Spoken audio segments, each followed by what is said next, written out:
Good afternoon, everyone. Welcome to the second talk in our general seminar series. Just a reminder, this will be a 20-minute talk followed by drinks and snacks in the tea room of the Clayton FIT building, 25 Exhibition Walk. So it's my pleasure today to introduce Associate Professor Alan Dorin, who is also the Deputy Dean Academic Resources of the Faculty of IT at Monash University. Alan's research looks at the way that technology assists in the discovery of ecological sciences and human creativity. Through his work in artificial life, Alan explores key attributes of organisms that enable them to live in complex environments. This knowledge is used to improve agriculture and horticulture and to assist us in maintaining natural ecosystems. Alan promotes an understanding of relationships between technology and human endeavour by nurturing curiosity and encouraging students to form their own bridges between disciplines.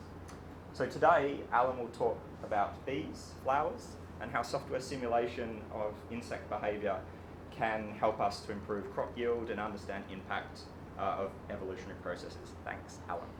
Thanks, Michael. Thanks, everyone, for coming. So as Michael said, today I'll be talking about algorithms, bees, flowers, and food. Four things that especially interest computer scientists. The last one, which interests all of humanity, and the middle two maybe, which are interesting to a smaller subsection, but nevertheless a wide section, a cross-section of society.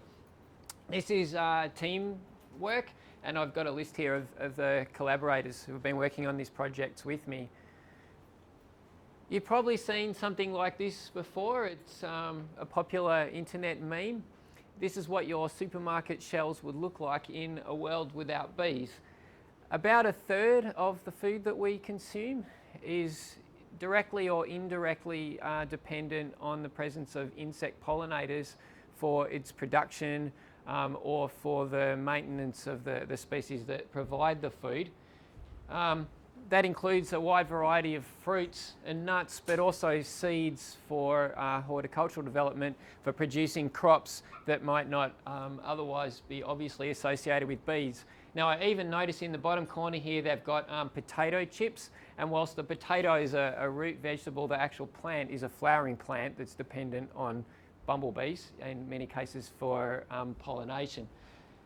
So we don't really want this to happen, but as our climate is changing, the relationships between insects and their environments are also changing, and they're changing in very complex ways that we don't really understand, and they have a severe, very high likelihood of impacting negatively on our ability to produce the food that we all depend on.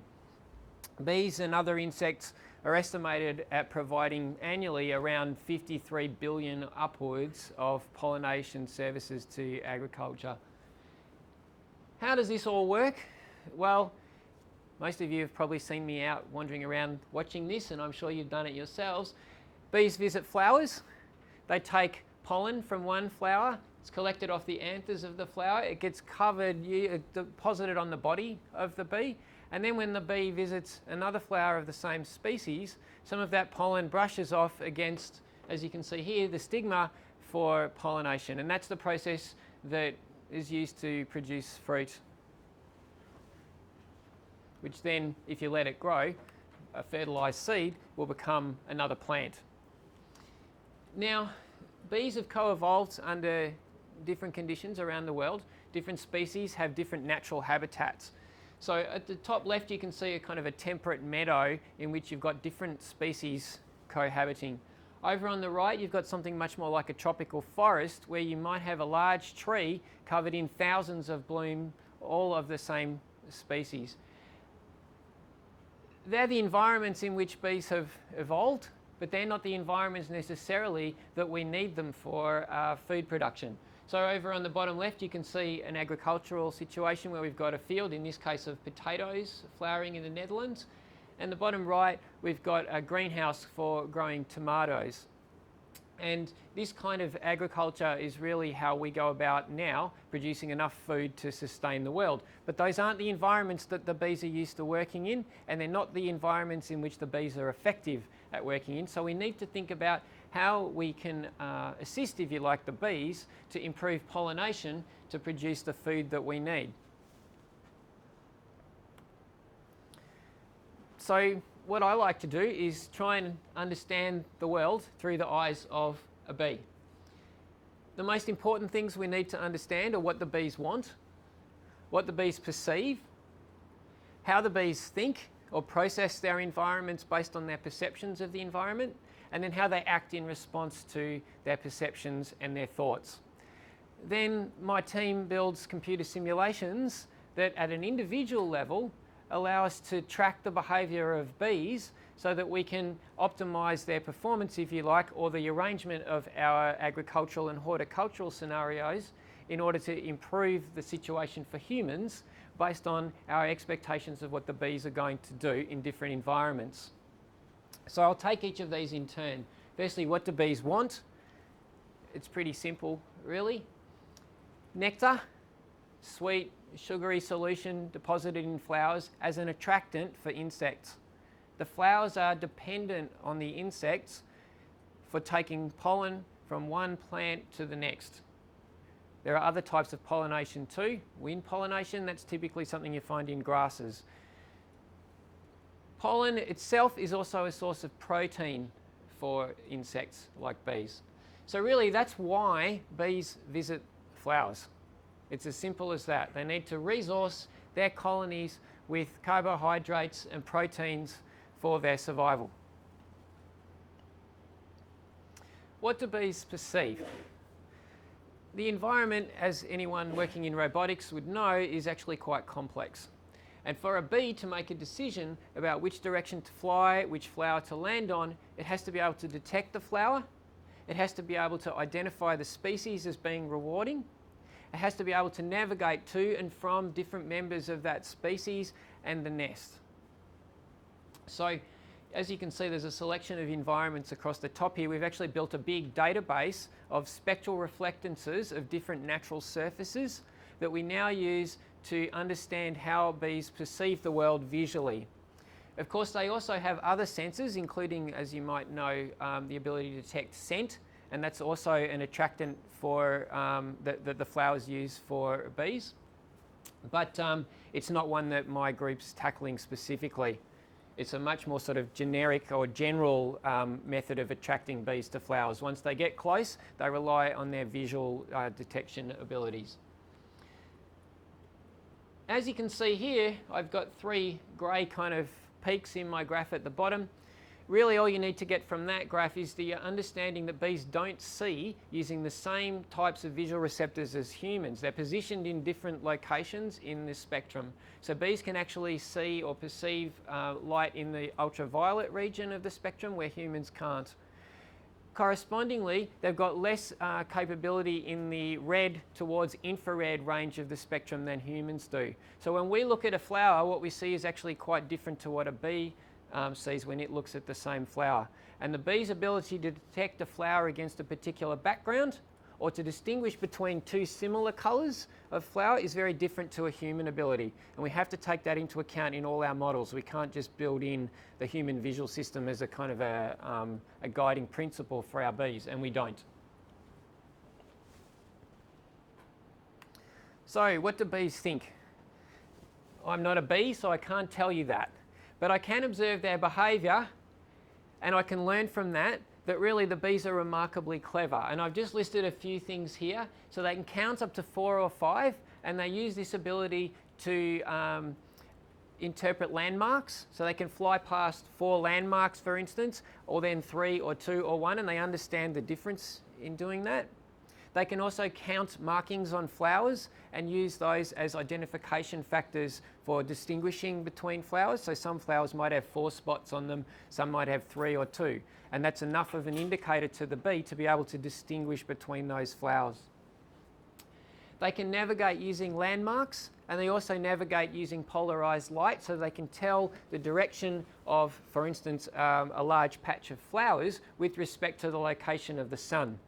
when they're in their hive and they can't see the sun, they can also estimate the movement of the sun over time whilst they can't see it, so that when they emerge from the nest, they can actually work out how far the sun should have progressed in the time when they were in the darkened colony. They can learn behaviours from other bees by observation. So you might have seen a very popular YouTube video recently where bumblebees were watching other bumblebees roll a little ball into the middle of a location in order to extract a reward, and then the bees could do that. They also learned to pull a little string in order to obtain a reward by watching other bees do that. They can associate rewards with complex colours, patterns and shapes, even to the point where they can distinguish between human faces and other patterns in order to obtain rewards. So they can do a lot with a remarkably small brain, which is very interesting for those of us who are interested in say, robotics or in AI. How is it that such a small, tiny brain is able to solve such complex problems in the environment in which it has evolved?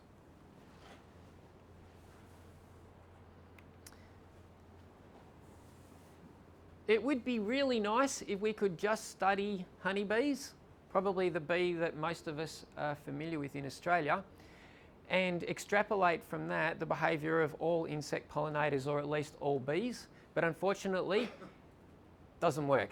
There are thousands of bee species around the world, and as far as we know, in many cases they have very individual behaviours and properties, if you like, physiological properties that mean we can't always draw conclusions about the way one bee species behaves from the way another behaves. The most two common bees generally for pollination, at least the most well studied and the most managed, if you like, are bumblebees and honeybees. And they've got some very well understood differences and some differences that we don't understand very well at all. At the bottom here are just two shots I've taken around the grounds here at university. On the left is a golden tipped leafcutter bee, and on the right is a blue banded bee. If you have a look around the campus, you'll find these species of bees. So most of you are probably just familiar with the honeybee, but these blue banded bees, for instance, have very bright blue stripes ranging down to ice blue, and you can find them just out here. I don't know if any of you have seen a blue and black striped bee before, but if you actually stop and have a look, they're around. Now, some bees are social, they live in colonies.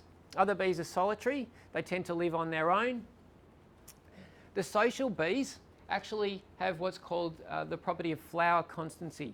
Once they've identified a particular species as being rewarding, as providing nectar for instance, or pollen, they then skip over other species of flower in order to focus on the one that they know is rewarding. That's part of their strategy for foraging successfully. It's a little more complex than that, and there's variation even within a colony. But generally, that's one of the kinds of properties that we can study and then build into our simulations.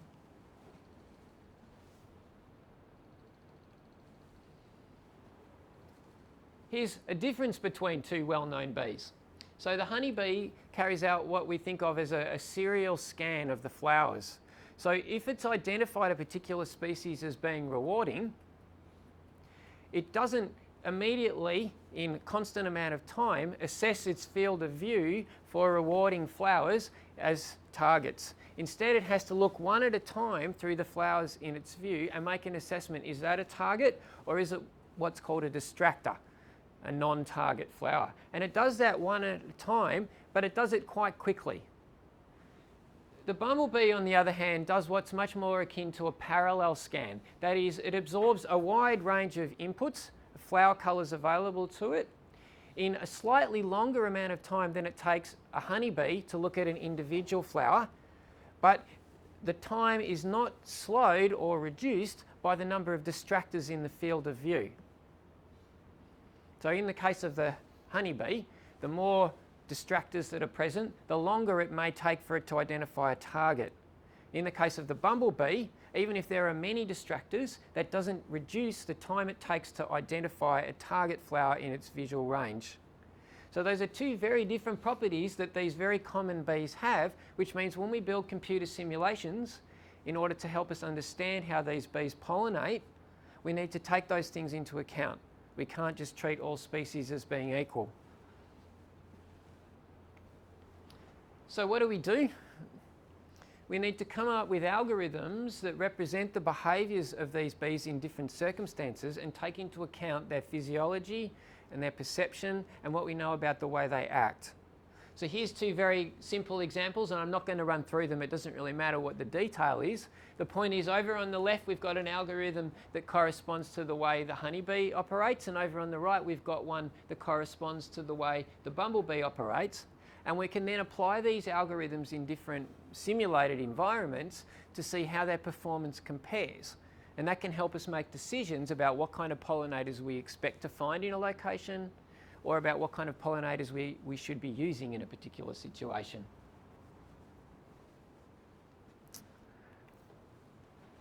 Has anyone ever watched bees move? You might have sat down in the field and watched them hopping from flower to flower, or you've been sitting at the grass next to the swimming pool and they're jumping from flower to flower in the clover or the dandelions. They use what's called a levee flight. So they'll move very quickly around a few flowers in a small patch, and then they'll sometimes take a very long step. That long step, the distance of that long step, if you like, is more likely to be small than it is long, right? That's how we get this levee flight. We can try out in simulation different flight patterns as well. So random walks, biased random walks, and so on. And in many cases, it turns out it's quite okay for us to use a random walk, but in some situations it really matters, and we have to model accurately the actual movement that particular bees take. Again, we would like that to be constant across all bees. Unfortunately, it's not. Even the idea of a levee flight doesn't parameterize equivalently between bee species, and we need to take that into account.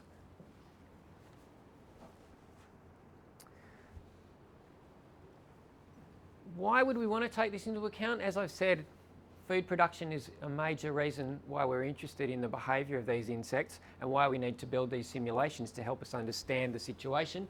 But ecology is also another very important application for this. Even if only indirectly, our food supply is dependent on the natural ecosystems that provide and nurture, if you like, the insects that we depend on for our agriculture and horticulture.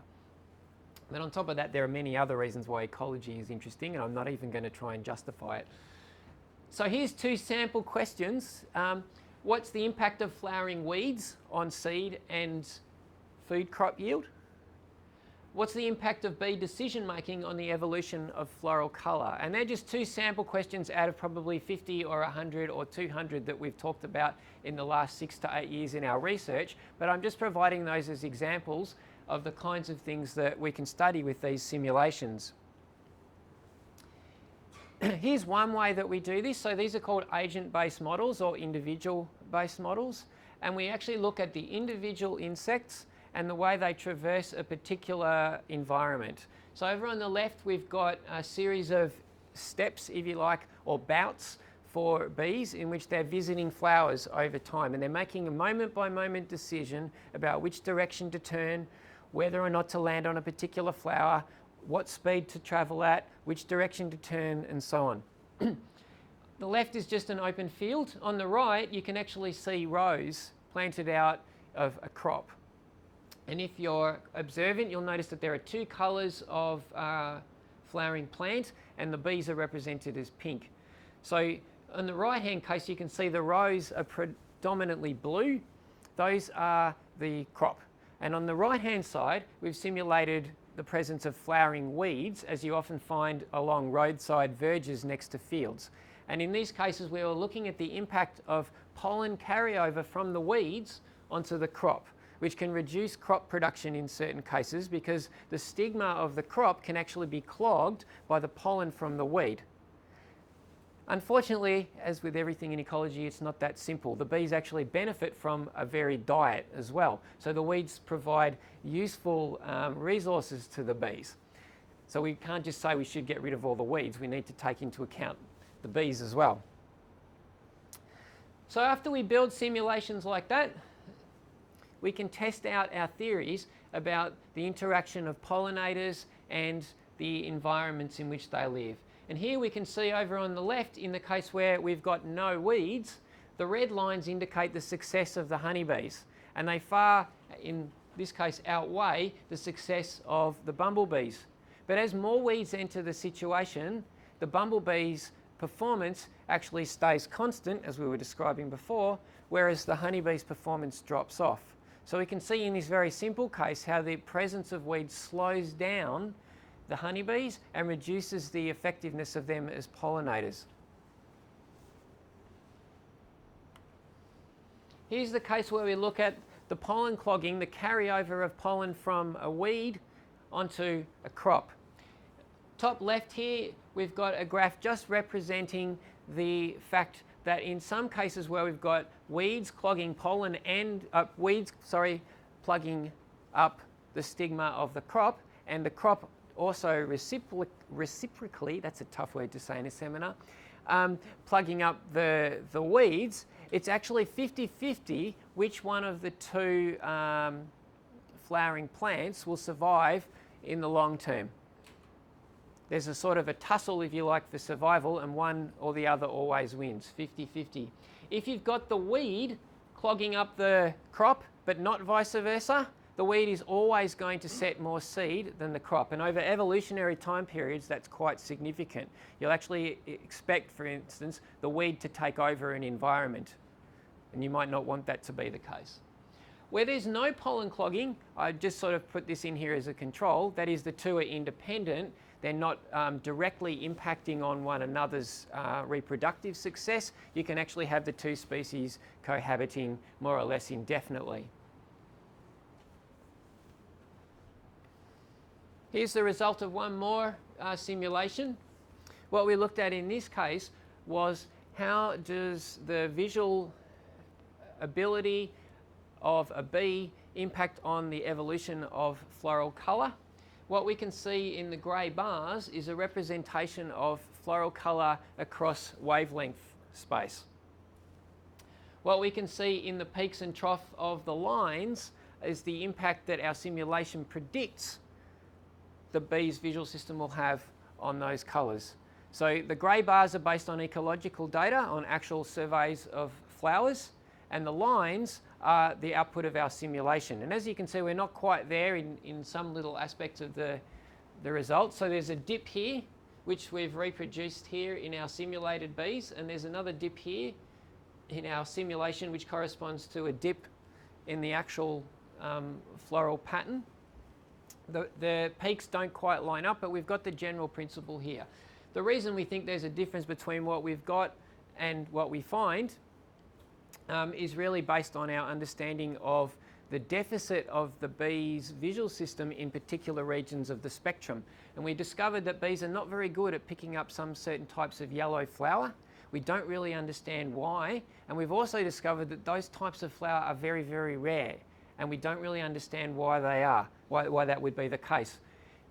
News just to hand, we have actually assessed a wide range of backgrounds, floral backgrounds, that existed before flowers evolved, so rocks and other natural surfaces. And we've discovered that there's actually a gap in the background range of colours at that same location where bees are very poor at detecting flowers. So what we now suspect is actually that the bees have never evolved to be able to detect colours in that range. Even before there were flowers, there weren't colours in that range. So the bees' visual systems might just not be very good at that, and they've never been very good at that, and the flowers have sort of evolved in response to that visual system deficit, if you like. So what have we done with all this? Well, here's just some results from something that we've been working on for the last few years. We've been trying out our bee simulations in concert with an industry partner who's given us in-kind access to their greenhouses. And we've been running simulations that explore the bees' movement through those greenhouses, and then making recommendations to the growers about how they should configure their greenhouses to optimise the performance of the bees for pollination. So as you can see here, in the first couple of years, we got 127% increase in seed yield for celery, 93% increase in seed yield for red cabbage, 58% for another red cabbage trial, and so on. We've had a couple of problems with the greenhouses. Sometimes they get infested by bugs, sometimes funguses, sometimes crops don't grow, sometimes there's not enough water. So it's very noisy results. But at this stage, the results are very promising, to say the least, and we're investigating future opportunities for exploring this kind of interaction between simulation and real greenhouses.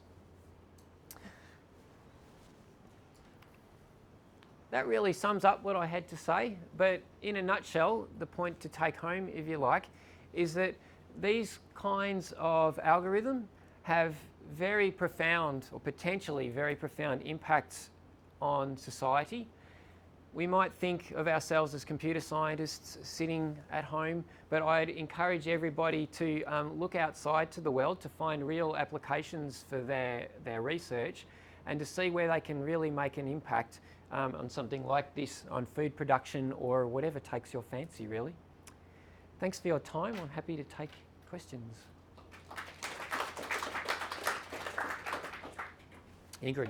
When you said that the simulations increase production, how? So the simulations make recommendations about how we should configure the greenhouse. So we try out particular greenhouse configurations. We run the simulation to see how successful the pollination process has been. We get a measure.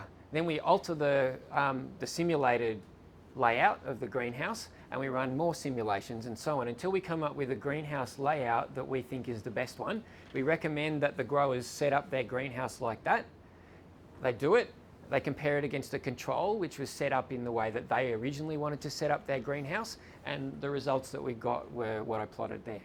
Are the simulations directed? Like, you know, is it like some type of search algorithm that tells you you got this result with this layout, now change this thing because it's a promising direction, or you just try layouts? Okay, so we systematically run through the different layouts of the greenhouses, basically, and to try all of them that are viable. Right, so it's not like a steepest... It doesn't need to be. It doesn't need to be a particular search algorithm because there are very restricted ways you can lay out a greenhouse based on the needs of the crop growers to manage the greenhouse. So there are only so many configurations. For instance, you need to keep all your male plants and your female plants separated, because if any of the wrong line, so the pollen goes from the male plant to the female plant where it pollinates. You remove all of the male flowers before you harvest the pollinated seed. If any kind of cross-contamination happens, you have to throw out the whole lot. So there aren't that many combinations that they can actually plant. So we can do an exhaustive search, which is what we do. Mark? You said when you have a mixture of weeds and plants, that's maybe bad for the seeding of the plants, but great for the bees. In the greenhouse, you forget about the bees, do you?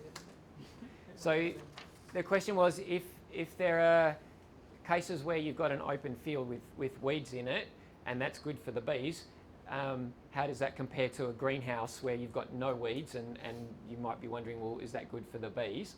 That's actually a problem for the bees. So we've found in some greenhouses where there's only one crop that the bees get bored of that crop.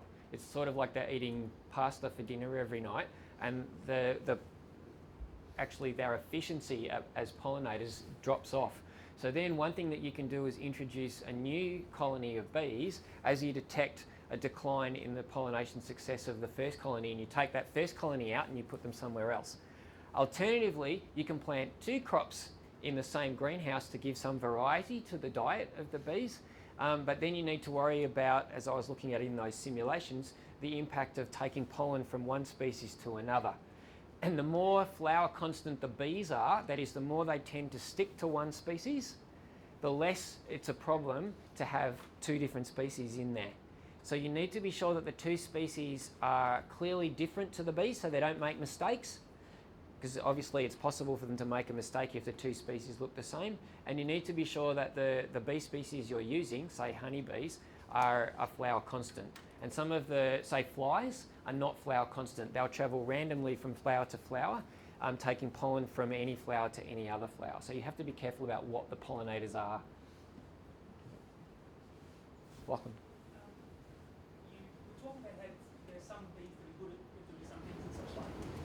chance of having a monoculture of bees where farmers will say, this type of bee does exactly what we want, and everyone starts picking those bees and the diversity of types of bees drops? So the question was, since some bees are known to be particularly good at some things, is there any chance of us ending up with a monoculture of bees because farmers think those are the most appropriate? Have I got the question right? That's exactly what we've got. That's why we breed bumblebees, not in Australia, not on the mainland anyway, and honeybees. But as I said, there are thousands of species of native bees. We don't really understand enough about the impact they have on crop pollination, but in cases where there are open fields, that's something that we feel is very important, and that's why we're starting to look at the behaviour of other bees. The good thing about honeybees and bumblebees is they're easy to study. The bad thing about the native bees is they're really tricky to study, and so it's very hard to get that information. We can monitor them, but we can't train them, we can't experiment on them. They don't work well in labs. Some species work better than others. Some only perform at certain weather conditions. Some only perform at certain climate conditions, like temperature. So it's very difficult to study them. Robert? Yeah. So with your simulation, how much of the model can you reuse for at least for a particular species? Can you reuse when you're answering different questions about its behaviour? How much of your model code base do you use for problem, and how much do you have to? So the question is, how much of the model is reusable from different species? Yeah. Yeah. Look, most of it, to be honest, is reusable. Bees only do a few things. They'll fly around, they'll visit flowers, they'll make decisions about which flowers to land on. So we've got sort of plug-in modules, if you like, that correspond to the different visual capabilities of different bees and the different deficits. We've got different modules that plug in for their flight preferences and so on. And so we just swap, plug and play different ones for the... Really, most of our experiments have been around flies as an example of a non-constant pollinator, honeybees and bumblebees. That sort of gives us the range where we know the most. Should we see if there's any questions? Questions at Caulfield. Are there any questions at Caulfield? I can't see you out there.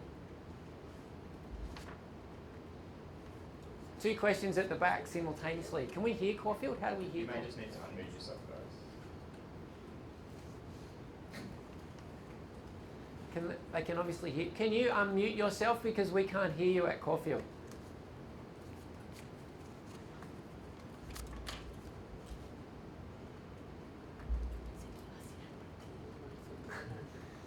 While they're doing that, are there any more questions here? There we go. Oh, there we go.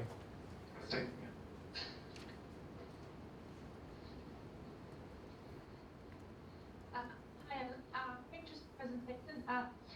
When you were talking about how the bees select flowers, how was that experiment carried out? How do you know how to measure?